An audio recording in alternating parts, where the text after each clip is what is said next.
অন্যের সাথে খুব খুশি ছিল আর নিজেদের পাওয়া এই সময়টাকে খুব সুন্দর করে কাটাতে চাইছে। আওয়াজ শুনে বিশাল বাইরে বেরিয়ে এলো। চারিদিকে চোখ ঘুরিয়ে তাকানোর পর ও কিছুই দেখতে পেল না। আর তখনই আরে আরে এটা কি করছো তুমি? আরে আমি কিছুই করছি না, কেউ আমাকে বাইরে বাইরে থেকে টানছে। আরে আরে দেখো দেখো, মজা করো না প্লিজ, চুপচাপ ভেতরে চলে এসো। আমি মজা করছি না। এসব দেখে সৌম্যা প্রচন্ড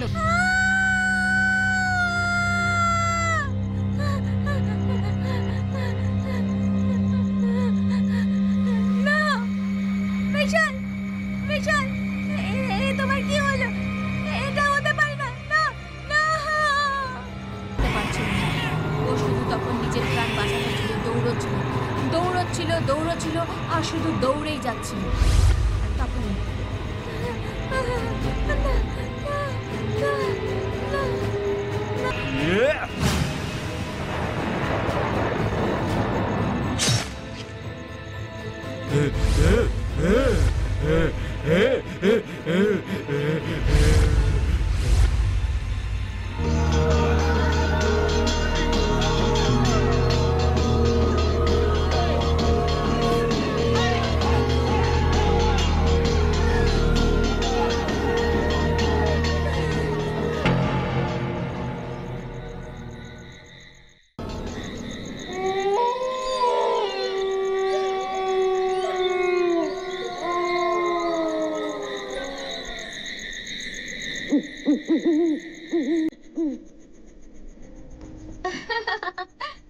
আরে ছাড়ো আমাকে, আর সুরসুরি লাগছে।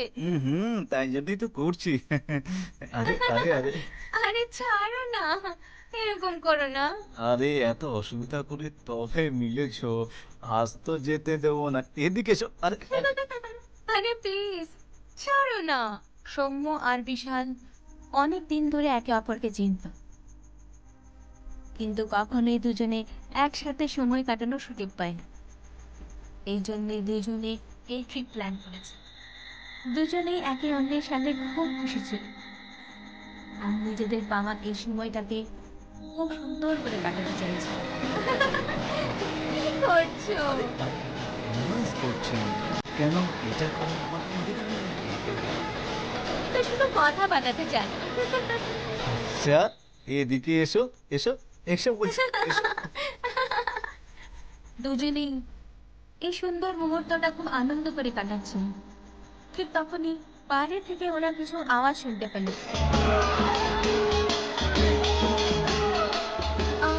এই আওয়াজ কোথা থেকে আসছে? জানি না, আমি তো কিছু বুঝতেই পারছি না। কিন্তু আমার তো বেশ ভয় লাগছে। আমি তো শুনেছিলাম যে স্টে করার জন্য এই জায়গাটা খুবই সেফ আর খুব ভালো, কিন্তু কিন্তু কিন্তু কি? না, কিছু না, তুমি ভেতরেই থাকো, আমি বাইরেটা দেখে আসছি। আওয়াজ শুনে বিশাল বাইরে বেরিয়ে এলো। চারিদিকে চোখ ঘুরিয়ে তাকানোর পর ও কিছুই দেখতে পেল না, কিন্তু আওয়াজটা আসা তখনও বন্ধ হয়নি। বিশাল কিছু বুঝতে পারছিল না। ইতিমধ্যে সৌম্যা ভেতর থেকে ডাকলো, সবকিছু ঠিক আছে তো বিশাল? হ্যাঁ, এখনো পর্যন্ত তো। তুমি ভেতরে চলে এসো প্লিজ। হ্যাঁ হ্যাঁ, আসছি। চারপাশ সবকিছু দেখার পর বিশাল যখন কিছুই দেখতে পেল না, তখনও ভেতরে যেতে লাগলো। আর তখনই আরে আরে এটা এটা এটা কি করছো তুমি? আরে আমি কিছুই করছি না, কেউ আমাকে বাইরে বাইরে থেকে টানছে। আরে আরে দেখো দেখো, মজা করো না প্লিজ, চুপচাপ ভেতরে চলে এসো।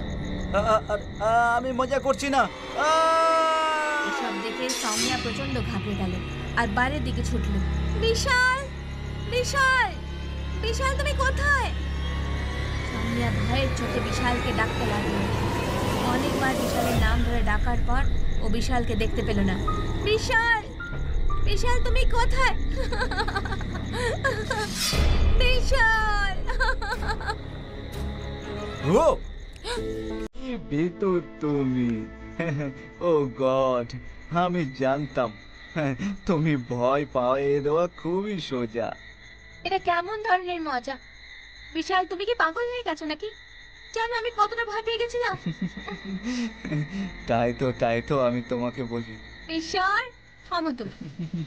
আচ্ছা আচ্ছা আচ্ছা, এবার ভেতরে চলো। হ্যাঁ, তবে বুঝতে পারলে আওয়াজটা কোত্থেকে আসছিল? না, চারপাশটা তো দেখলাম, কিন্তু কিছু দেখতে তো পেলাম না। এখন তো আওয়াজটাও আসছে না। হ্যাঁ, মনে হচ্ছে আওয়াজটা জঙ্গলের ভেতর থেকেই আসছে। হ্যাঁ, এটাও হতে পারে। চলো এখন ভেতরে যাই। বিশাল, তুমি আবার নাটক করা বন্ধ করো। বিশাল দেখো, এরকম মজা এখন চলবে না। হ্যাঁ,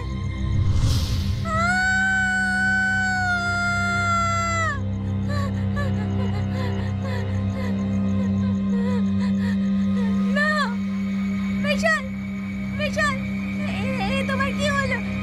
এটা হতে পারে না। না, না, না, না,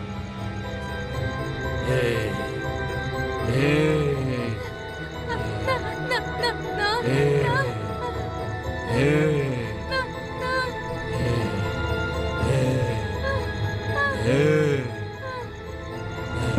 না, সামিয়া ভয়ের চোখে ছটফট করে কাঁপছিল। ওর সামনে হঠাৎ করে কি হওয়া ভয়ঙ্কর ঘটনা দেখে ও কিছু বুঝতে পারছিল না। ও শুধু তখন নিজের প্রাণ বাঁচানোর জন্য দৌড়চ্ছিল আর শুধু দৌড়েই যাচ্ছিল। আর তখন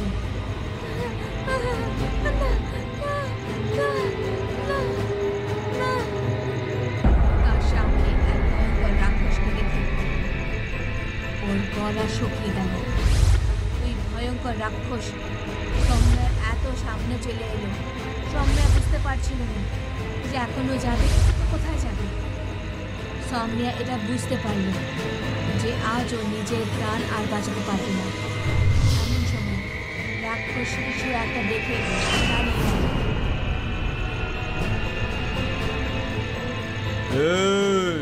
এই মেয়েটাকে ছেড়ে দে। না, না।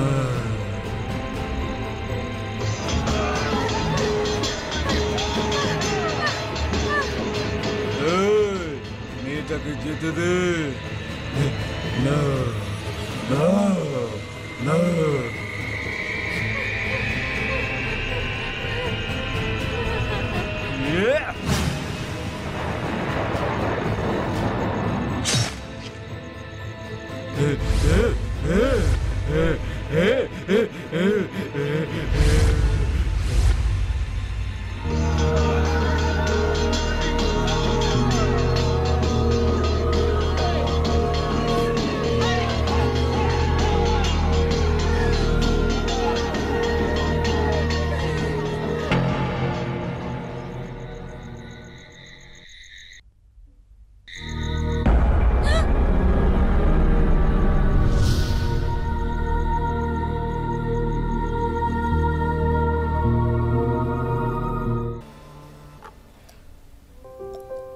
দুই বন্ধু রোহন আর রাহুল জার্নালিজমের ফাইনাল ইয়ারে পড়তো।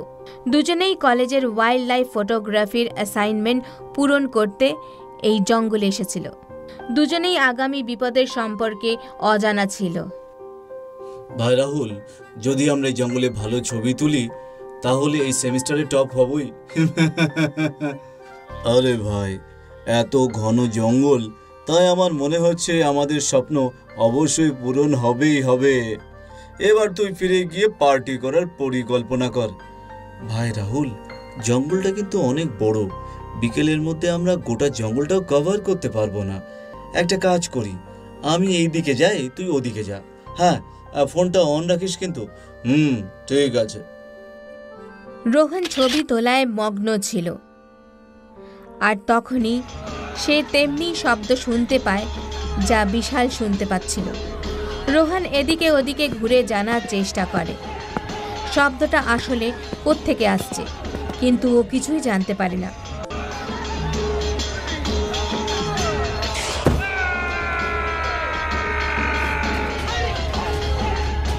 অঘরীরা রোহনের বলি দেওয়ার জন্য যজ্ঞ শুরু করে। অঘরীদের মনে হয়েছিল যে রোহন এখনো অজ্ঞান হয়ে আছে, যদিও বা রোহনের জ্ঞান ফিরে এসেছিল। আর তখনই রোহন দুজন অঘরীকে নিজেদের মধ্যে কথা বলতে শুনল। এই যে ছেলেটাকে দিয়ে আমাদের পঞ্চম বলি পূর্ণ হয়ে যাবে আর আমাদের গুরু বেঁচে উঠবে না। বল একবার তুই এই যজ্ঞটা শুধু শেষ হোক, বাকি আজকে দিনটা। এই সবের মধ্যে রোহনের দিকে কারোর নজর ছিল না। তখনই রোহনের নজর যায় কঙ্কালটির ঝলমল করা চোখের দিকে। তখনই এক অঘরী যজ্ঞের কাঠগুলোকে ওই চোখের সামনে দিয়ে নিয়ে যাচ্ছিল। সেই কাঠটা পড়ে গিয়ে ওই খুলিটার চোখে ঢুকে যায়।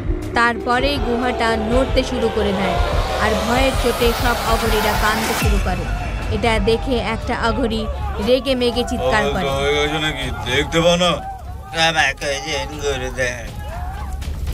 এসব দেখতে পেয়ে রোহন বুঝে যায় যে এই সমস্ত অঘরীদের প্রাণ এই খুলিটার ঝলমল চোখের ভেতরে থাকে। তখনই রোহন অনুভব করে ওর ফোনটা এখনও ওর পকেটে আছে।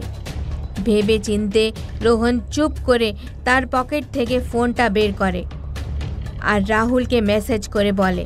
খানিকক্ষণের মধ্যে রাহুল জঙ্গলের মধ্যে ওই গুহাটা খুঁজে ওখানে পৌঁছে যায়। রোহনের কথা মতো রাহুল তাকে বাঁচাতে গুহার কাছাকাছি পৌঁছে গেল। ভেতরে ঢুকে খুলিটার পেছনে দাঁড়িয়ে পড়ল। তারপর ও সবার চোখ এড়িয়ে খুলিটার মাথায় ছুরি গেঁথে দিল। এতে সব অঘরীরা যন্ত্রণায় চিৎকার করতে শুরু করে আর এক এক করে তারা মারা যেতে থাকে। আর এভাবেই রাহুল রোহনের প্রাণ বাঁচালো।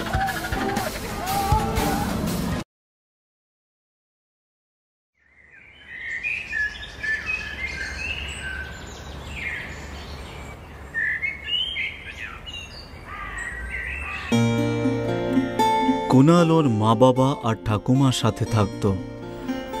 কুনাল ফার্স্ট ইয়ারে কলেজে পড়তো। শীতকালের ছুটি ছিল সেই সময়, তাই ও পরিবারের সাথে সময় কাটানোর সিদ্ধান্ত নিল। ও সারাদিন মা আর ঠাকুমার সাথে থাকতো আর বিকেল হতেই ওর বাবা ওর টিমে জয়েন করতো। সে কুনাল একটা কথা বুঝতে পারতো না, রাত হতেই ওর মা বাবা আর ঠাকুমা ঘন্টার পর ঘন্টা একটা ঘরে কি করত। ও যখন ওর বাবার কাছে এ কথা জানতে চাইল, তখন তোমাকে কতবার বলেছি যে যেতে পারবে না, তুমি কি কথাটা বুঝতে পারো না নাকি? বাবাকে এইভাবে রেগে যেতে দেখে কুনাল ভয় পেয়ে গেল। আজ পর্যন্ত ওর বাবা ওর সাথে এইভাবে রেগে কথা বলেনি কখনো। কিছুদিন কেটে গেল, কিন্তু ও এখনো বুঝে উঠতে পারল না যে ওর পরিবারের লোকেরা ওই ঘরটায় কি করে। একদিন যখন কেউ বাড়িতে ছিল না, তখন ওই ঘরের ভেতরে ঢুকে কুনাল হতবাক হয়ে গেল। ওই ঘরে ও যা দেখলো তাতে ওর চোখ কপালে উঠে গেল। এসব কি? সেখানে ভীষণ অন্ধকার ছিল। দিনের সামান্য আলোয় ও ঘরটা এদিক ওদিক দেখতে লাগলো। ও দেখতে পেল চারিদিকে কাচের টুকরো ছড়িয়ে আছে। ঘরের বিছানায় রক্ত লেগেছিল। ঘর থেকে এমন গন্ধ বের হচ্ছিল যেন কাউকেও ঘরে আটকে রাখা হয়েছে। কুনালের বিশ্বাসই হচ্ছিল না যে ওই বাড়িতে এরকম একটা ভয়ঙ্কর ঘরও রয়েছে। চারিদিকে নিজের চোখ ঘোরানোর পর ও ঘরে কাউকে দেখতে পেল না। রাত হয়ে গিয়েছিল। ও ওর বাবার গাড়ির শব্দ শুনতে পেল। তারপর ও ঘর থেকে বেরিয়ে যাওয়াটাই উচিত বলে মনে করল।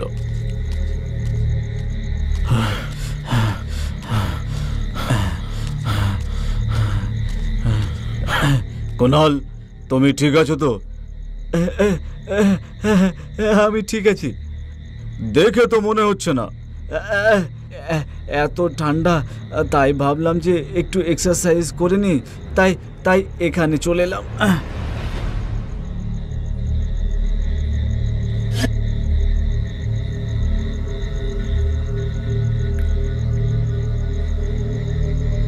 কুনালের বাবা ছেলেকে বিশ্বাস করে নিল। উনি নিজের বউ আর মায়ের সাথে আবার সেই অজানা ঘরের মধ্যে ঢুকে গেল। এই দেখে কুনাল দৌড়ে নিজের ঘরের ভেতরে গেল। কুণালের মনে নানান রকম প্রশ্ন জাগছিল। ও বুঝতেই পারছিল না যে ওর সামনে এই সমস্ত কি হচ্ছে। এসব কি হচ্ছে? আমি তো কিছুই বুঝতে পারছি না।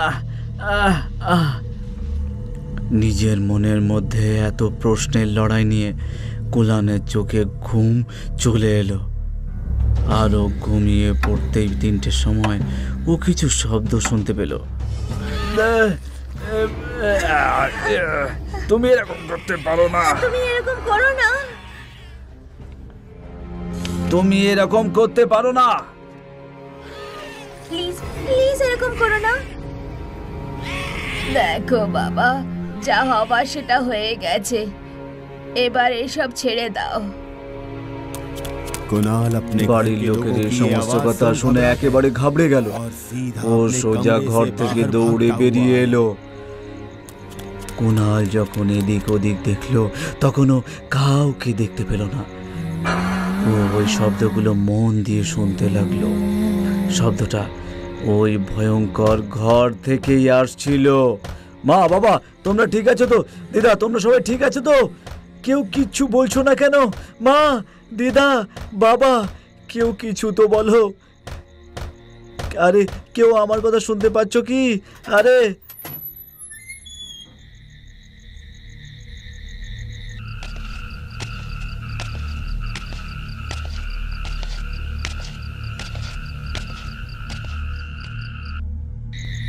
আরে বাবা, তুমি ঠিক আছো তো?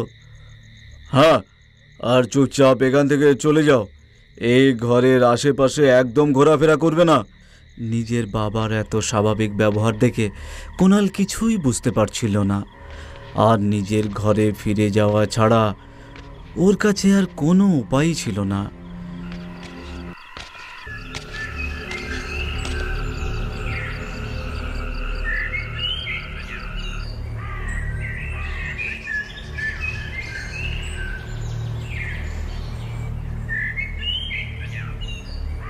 সকাল হয়ে গেল আর কুণাল নিজের ঘর থেকে বেরিয়ে এলো।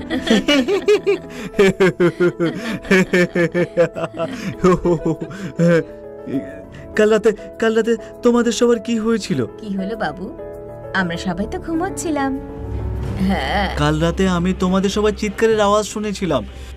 তুমি নিশ্চয়ই কোনো স্বপ্ন দেখেছিলে।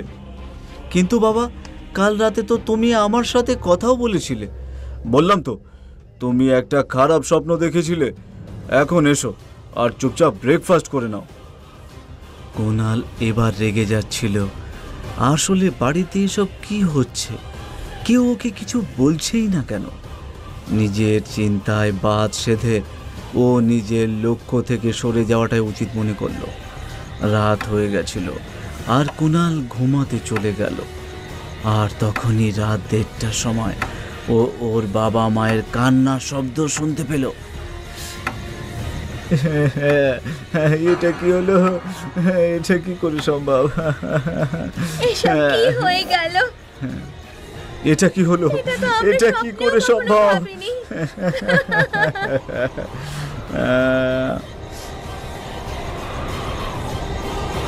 শব্দ শুনে কুণাল ঘর থেকে বেরিয়ে এলো। ও দেখলো যে ওই অজানা ঘরের দরজাটা খোলা ছিল আর শব্দটা ওই ঘর থেকেই আসছিল।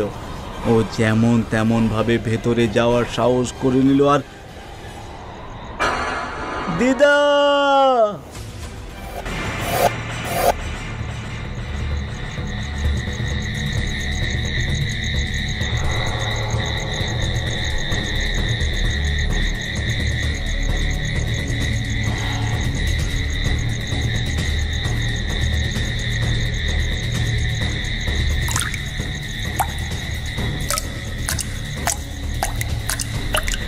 কুণাল দেখলো যে ও দিদা পাখার সাথে ঝুলে আছে আর ওনার সমস্ত শরীর কাজ ঢোকানো রয়েছে আর রক্ত ঝরে পড়ছে।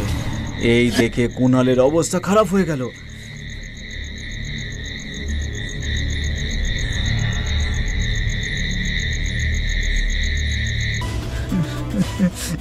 এসব কি করে হলো? কিভাবে হলো? আমি তোমাদের কাছে কিছু জিজ্ঞাসা করছি। এই পৃথিবীতে যে আসে তাকে তো যেতেই হয়। কি হয়ে গেল বাবা, তুমি এই সমস্ত কি বলছো? দিদাকে এই অবস্থায় দেখে মনে হচ্ছে কেউ যেন ওনার উপর প্রতিশোধ নিয়ে ফেলেছে। চুপচাপ নিজের ঘরে যাও। আমি যাব না, আমার উত্তর চাই। যাবে কি না? বাবাকে এইভাবে চিৎকার করতে দেখে কুনাল ঘাবড়ে গেল আর ওখান থেকে চলে গেল।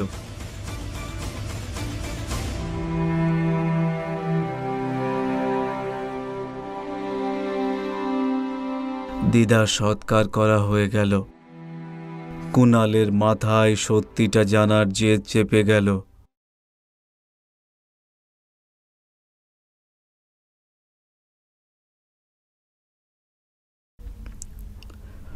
রাত হয়ে গেছিল। তারপর রাত 3টের সময়। তুমি আমাদের সাথে যেটা করলে সেটা ঠিক করনি। তুমি এখান থেকে চলে যাচ্ছ না কেন? এই সব শুনে কুনাল ঘর থেকে বেরিয়ে এলো। এবার ও জানতো যে শব্দটা ওই ঘর থেকেই আসছে, কিন্তু অন্য একজনের শব্দও শুনতে পেল।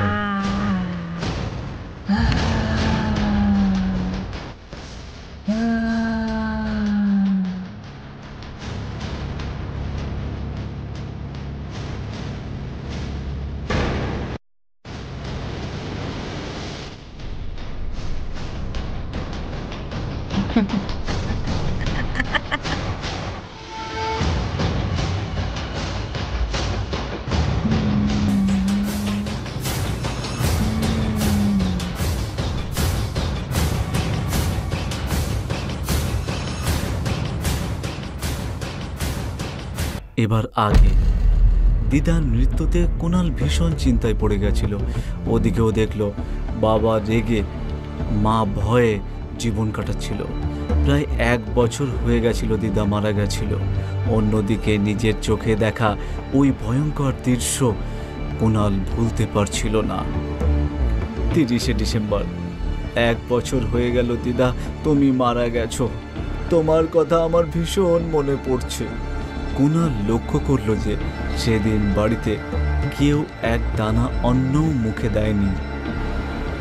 সবার চেহারা একটা ভয় ছিল। ও ভয় ভীষণই ভয়ঙ্কর ছিল। কুনাল সবকিছু অদেখা করে নিজের ঘরের মধ্যে চলে গেল। তুমিও চলে গেলে।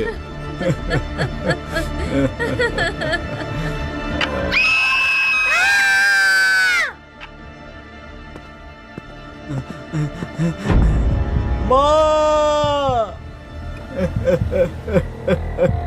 এ কি হয়ে গেল বাবা? মা, আমি তোমাকে ছাড়া কিভাবে থাকবো?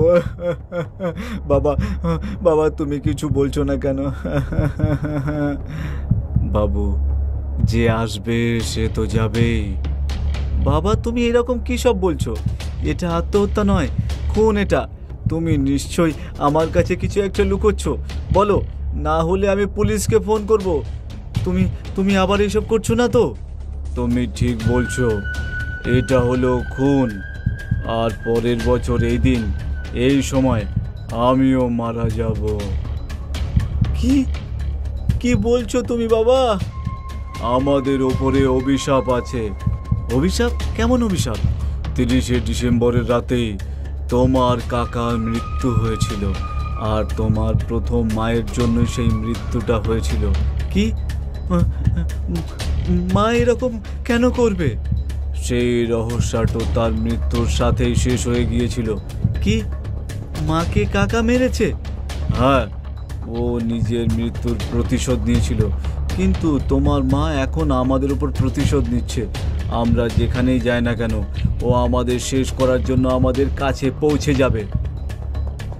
সেদিন বাবার কথা শুনে আমার আর সাহস হলো না যে আমি আরও কিছু জানতে চাইব।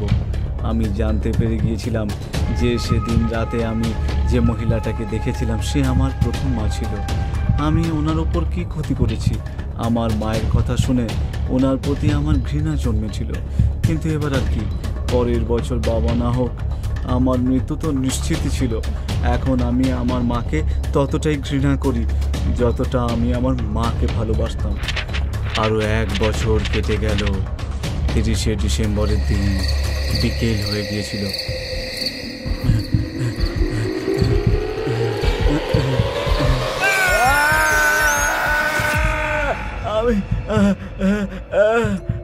আমি তোমার অপরাধী, আমাকে ক্ষমা করে দাও। কুনালকে ক্ষমা করো, ওর কোনো দোষ নেই, ওকে কিচ্ছু করো না। বাবা বাবা বাবা এরকম কেন বললো যে উনি মায়ের অপরাধী? ওর বাবার মৃত্যুর পর ওর বাবার বলা কথাগুলো কুনালের মনে খটকাচ্ছিল। বাবা তো বলেছিল যে মায়ের জন্য এই সমস্ত হচ্ছে, কেন ওর কাছে ক্ষমা চাইছিল? আর এসব প্রশ্নের উত্তর দেওয়ার জন্য আর কেউ বেঁচে ছিল না। ওদিকে দিন কাটতে লাগলো, মাস শেষ হয়ে গেল, আর সেটা বছরে পরিণত হয়ে গেল। অবশেষে সেই ভয়ঙ্কর শীতের রাত চলে এলো।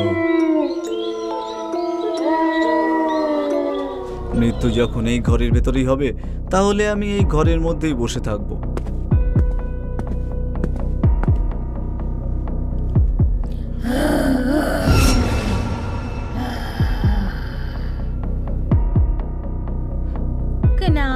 কুনাল শুনে ভীষণ ঘাবড়ে গেল। ঘাবড়ে গিয়ে ওর গলা একেবারে শুকিয়ে এলো। কুনাল, মা কেমন আছিস বাবা? আচ্ছা, তাহলে আমার চিন্তা আছে তোমার? চলো, যে কাজের জন্য এসেছো সেটা শেষ করো। তোর বাবা তোকে সব সত্যিটা বলেনি? কোন সত্যিটা? এটাই বাবা, যে তোর বাবা, ঠাকুমা, কাকা আর তোর সৎ মা সবাই মিলে আমাকে মেরেছিল। কুনালের প্রথম মা ওকে সমস্ত সত্যিটা বলে দিল, যে কিভাবে ওর বাবা আর ওর সৎ মা একে অপরকে বিয়ে করার জন্য কুনালের মাকে তখন এত ভয়ঙ্করভাবে হত্যা করে দিয়েছিল যখন কুনাল বোর্ডিং স্কুলে ছিল। এই অপরাধে কুনালের কাকা আর ওর দিদাও যুক্ত ছিল।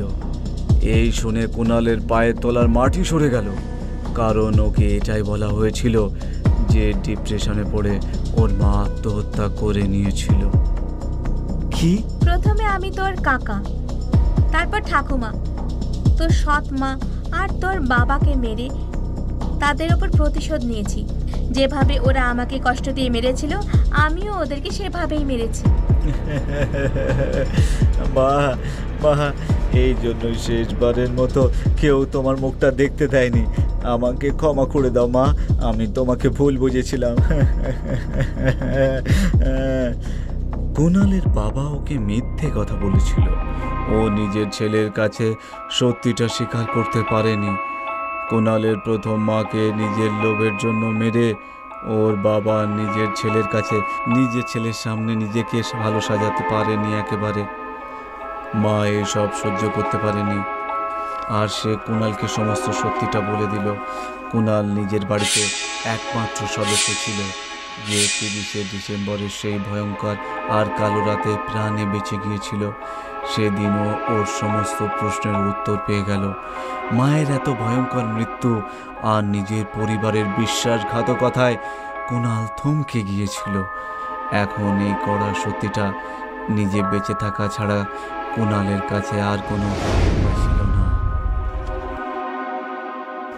তাহলে বন্ধুরা, আমাদের কমেন্ট করে অবশ্যই বলবেন যে এই গল্পটা আপনাদের কেমন লাগলো, আর আমাদের চ্যানেলকে সাবস্ক্রাইব করতে, আমাদের ভিডিওকে লাইক করতে আর শেয়ার করতে ভুলবেন না।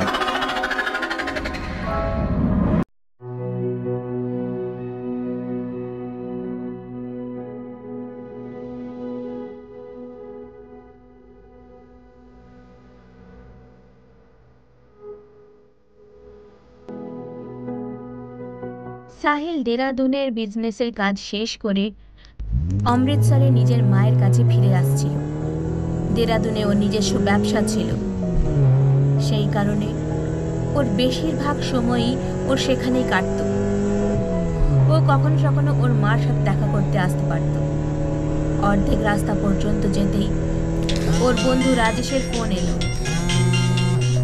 হ্যাঁ রাজেশ, বল। সাহিল ভাই, একটা কাণ্ড হয়ে গেছে রে। তুই এত ভয় পাচ্ছিস কেন রে? শান্ত হয়ে বল, কি হয়েছে? আরে ভাই, আমরা সবাই সমস্যায় পড়ে গেছি। আরে বল তো কি হয়েছে? ভাই, ও মরে গেছে। কি? তুই পাগল হয়ে গেছিস না তো? ভাই, বডিটা আমার সামনে রয়েছে, আমরা তো সবাই এখানেই ছিলাম, কিন্তু জানি না এসব কিভাবে হয়ে গেল। আরে ভাই, একটা কাজ বলেছিলাম করতে, সেটাও করতে পারলি না তুই। কি করব ভাই, এবার তুই পারবি আমাদের বাঁচাতে।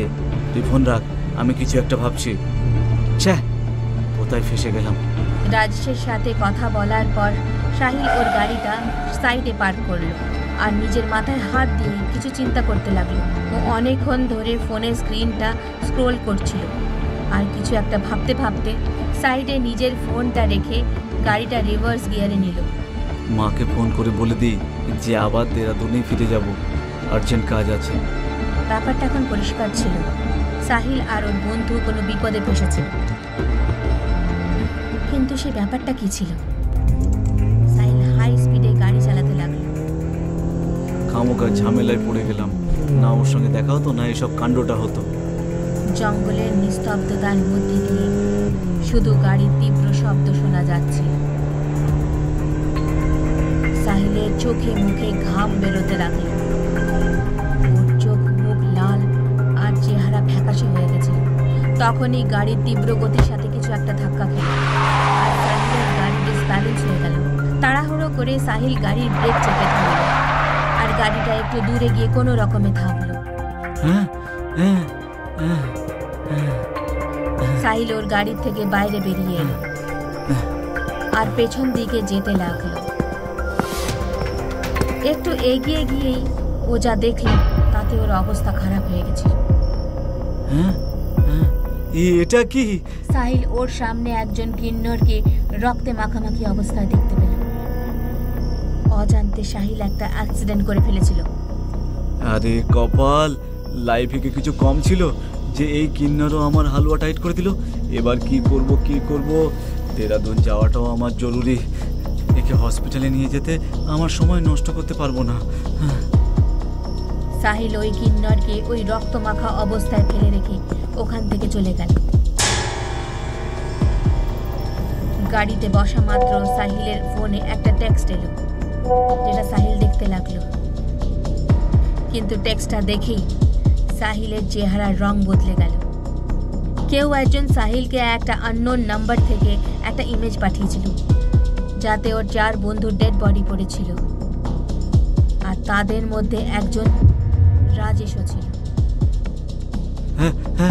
এসব কি দেখছি আমি? এসব কে করলো? সাহিল ভয় পেয়ে রাজেশকে ফোন করতে লাগলো আর তখনই একজন ফোন তুলল।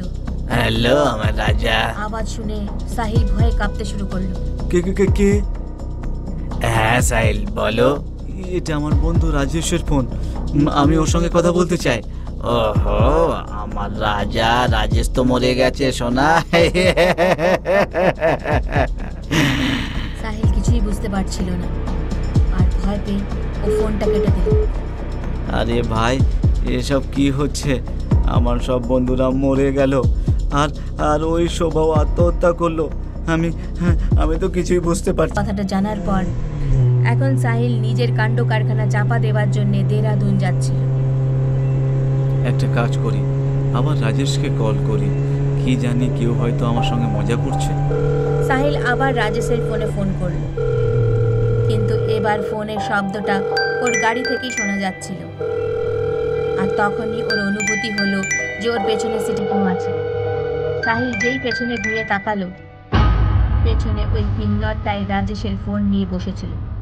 তারপর ও ফোনটা তুলল আর বলল, হ্যালো সাহিল বাবু। সাহিল এখন সাংঘাতিক ভয় পেয়ে গেছিল। ও তাড়াহুড়ো করে নিজের গাড়ির দরজা খুলল আর বাইরের দিকে পালাতে লাগলো।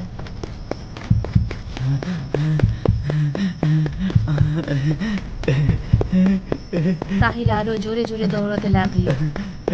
যে কিন্নরকে ও মরণাপন্ন অবস্থায় ফেলে রেখে চলে এসেছিল, এখন ও ওর সামনে বেঁচে ছিল। কিন্তু কিভাবে? এই কথা ভাবতে ভাবতে ওই নির্জন রাস্তায় সাহিল শুধু দৌড়েই যাচ্ছে। তখনই ওর সামনে ওই কিন্নরটা চলে এলো। কি হলো, ভয় পেয়ে গেছো আমার রাজা সাহিল? হ্যাঁ, কে কে কে কে তুমি? আর আমার পেছনে কেন পড়ে আছো? এখনো তুমি আমাকে চিনতে পারলে না? ওহো সাহিল বাবু, তোমার শোভাকে তুমি চিনতে পারলে না? শোভা?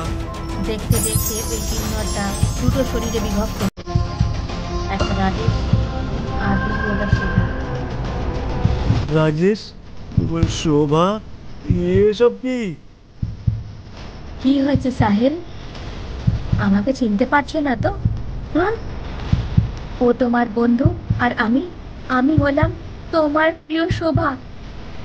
ওকে তো আমি ওর সঠিক জায়গায় পৌঁছেই দিয়েছি। এবার তোমার পালা। না না শোভা, শোভা আমাকে ক্ষমা করে দাও। আমি হলাম তোমার অপরাধী। আমি অনেক বড় ভুল করে ফেলেছি। তুমি তুমি যা যা বলবে আমি তাই করব। আমাকে আমাকে প্লিজ প্লিজ আমাকে যেতে দাও, প্লিজ আমাকে যেতে দাও, প্লিজ। আমি তোকে ছেড়ে দেব?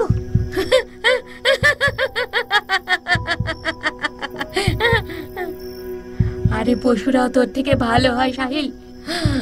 অন্তত পক্ষে একেবারে শিকার করে কাজ শেষ করে ফেলে, কিন্তু তুই তো সেই রাক্ষস পেরোলি শয়তান। আমাকে জ্যান্ত মেরে রেখে নিজের বন্ধুদের সামনে ছিঁড়ে খাওয়ার জন্য ফেলে রাখলি। হ্যাঁ না সাহিল, আমি তোকে ছাড়বো না।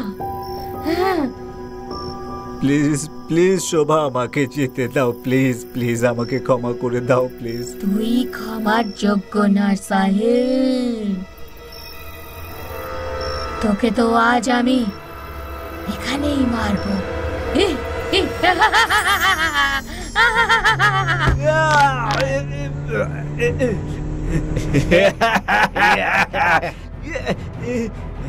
সাহিলকে মেরে ফেলে নিজের সাথে হওয়া অন্যায়ের প্রতিশোধ শোভা নিয়ে নিল ও সাহিলকে ওর নিজের গাড়ির তলায় পিষে মারল। আর তখনই সাহিল ছটফট করতে করতে মারা গেল। শোভা থেকে হওয়া ভুতুড়ে কিন্নর নিজের প্রতিশোধ নিয়ে নিল আর চিরদিনের মতো কোথাও উধাও হয়ে গেল। টিনা ভাই, শোভা সাহিলের গার্লফ্রেন্ড ছিল, যেটা শুধু শোভার নিজস্ব ভাবনা ছিল, কিন্তু সাহিল ওকে অন্য কিছুই তৈরি করতে চেয়েছিল। শোভা খুবই সুন্দরী মেয়ে ছিল, যে অনেক কম বয়সেই বিধবা হয়ে গেছিল। সাহিল শোভাকে বিয়ে করবে বলে কথা দিয়েছিল আর ওর সাথে শারীরিক সম্পর্ক তৈরি করেছিল। সেই কারণে শোভা প্রেগনেন্ট হয়ে গেছিল। আর এই কথা জানা মাত্রই সাহিল ভয় পেয়ে গেছিল যে ওর সত্যিটা জানাজানি হয়ে যাবে আর ও শোভাকে জোর করে কিডন্যাপ করে ওর অ্যাবর্শন করিয়ে দেয়। কিন্তু সাহিল ওখানেই থেমে থাকে না। ও আর ওর বন্ধুরা ওকে ধর্ষণ করতে শুরু করে।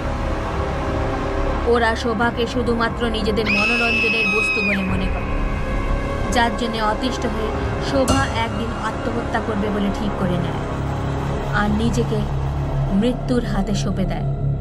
এই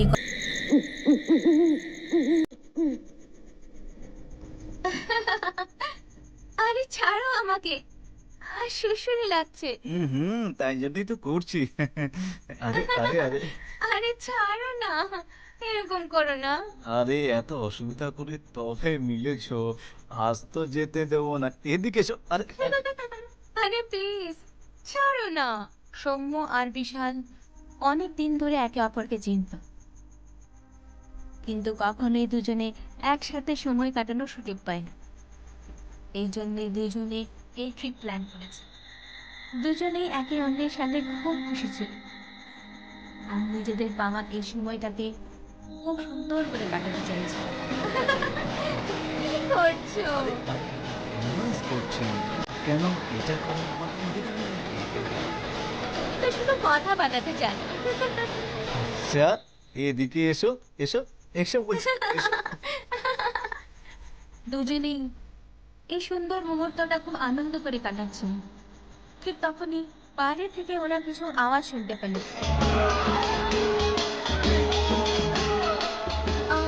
এই আওয়াজ কোথা থেকে আসছে? জানি না, আমি তো কিছু বুঝতেই পারছি না। কিন্তু আমার তো বেশ ভয় লাগছে। আমি তো শুনেছিলাম যে স্টে করার জন্য এই জায়গাটা খুবই সেফ আর খুব ভালো, কিন্তু কিন্তু কিন্তু কি? না কিছু না, তুমি ভেতরেই থাকো, আমি বাইরেটা দেখে আসছি। আওয়াজ শুনে বিশাল বাইরে বেরিয়ে এলো। চারিদিকে চোখ ঘুরিয়ে তাকানোর পর ও কিছুই দেখতে পেল না, কিন্তু আওয়াজটা আসা তখনও বন্ধ হয়নি। বিশাল কিছু বুঝতে পারছিল না। ইতিমধ্যে সৌম্যা ভেতর থেকে ডাকলো, সবকিছু ঠিক আছে তো বিশাল? হ্যাঁ, এখনো পর্যন্ত তো। তুমি ভেতরে চলে এসো প্লিজ। হ্যাঁ হ্যাঁ, আসছি। চারপাশ সবকিছু দেখার পর বিশাল যখন কিছুই দেখতে পেল না, তখনও ভেতরে যেতে লাগলো। আর তখনই আরে আরে এটা এটা এটা কি করছো তুমি? আরে আমি কিছুই করছি না, কেউ আমাকে বাইরে বাইরে থেকে টানছে। আরে আরে দেখো দেখো, মজা করো না প্লিজ, চুপচাপ ভেতরে চলে এসো। আমি মজা করছি না। এসব দেখে সৌম্যা প্রচন্ড ঘাবড়ে গেল আর বাইরের দিকে ছুটল। বিশাল বিশাল বিশাল তুমি কোথায়? সৌম্যা ভয়ের চোখে বিশালকে ডাকতে লাগলো। অনেকবার বিশালের নাম ধরে ডাকার পর ও বিশালকে দেখতে পেল না। বিশাল বিশাল তুমি কোথায়? বিশাল! ও কি ভেতর তুমি! ও গড, আমি জানতাম তুমি ভয় পাওয়া দেওয়া খুবই সোজা। এটা কেমন ধরনের মজা? বিশাল তুমি কি পাগল হয়ে গেছো নাকি? জানো আমি কতটা ভয় পেয়ে গেছিলাম। তাই তো আমি তোমাকে বলি। বিশাল থামো তুমি। আচ্ছা আচ্ছা আচ্ছা, এবার ভেতরে চলো। হ্যাঁ, তবে বুঝতে পারলে আওয়াজটা কোত্থেকে আসছিল? না চারপাশটা তো দেখলাম, কিন্তু কিছু দেখতে তো পেলাম না। এখন তো আওয়াজটাও আসছে না। হ্যাঁ, মনে হচ্ছে আওয়াজটা জঙ্গলের ভেতর থেকেই আসছে। হ্যাঁ, এটাও হতে পারে। চলো এখন ভেতরে যাই। বিশাল তুমি আবার নাটক করা বন্ধ করো। বিশাল দেখো, এরকম মজা এখন চলবে না। হ্যাঁ,